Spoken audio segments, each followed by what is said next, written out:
সৰুপথাৰ সমজিলাৰ অসম নাগালেণ্ড সীমান্তত নগাৰ সন্ত্ৰাস অব্যাহত। সৰুপথাৰ সমজিলাৰ অসম নাগালেণ্ড সীমান্তত উত্তেজনা। নগাৰ হাতত প্ৰকৃত হ'ল পুনৰ অসমীয়া যুৱক।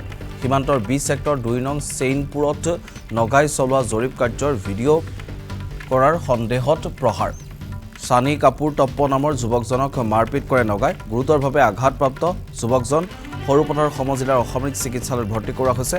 নিৰপেক্ষ বাহিনী হিচাপে নিয়োজিত CRPFৰ লগতো সংঘাতত লিপ্ত হয় নগালোক। উল্লেখযোগ্য যে সৰুপথাৰ সমজিলা অসম নাগালেণ্ড সীমান্তৰ অসমীয়া গাঁৱত জৰীপ কাৰ্য অব্যাহত ৰাখিছে নগাই, যদিও কুম্ভকৰ্ণ নিদ্ৰাত সৰুপথাৰ সমজিলা প্ৰশাসন। সীমান্তত নাগালেণ্ডৰ নগালোকক দ্বাৰা সংঘটিত ঘটনা সম্পৰ্কত প্ৰতিক্ৰিয়া প্ৰকাশ জাতীয় সংগঠনৰ।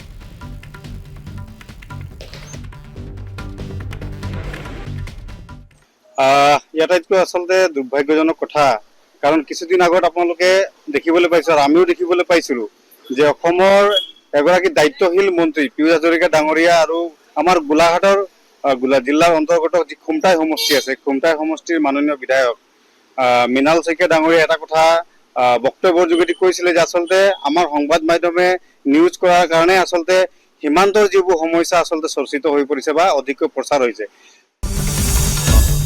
আসাম টক্স আপোচবিহীন অসম কণ্ঠ।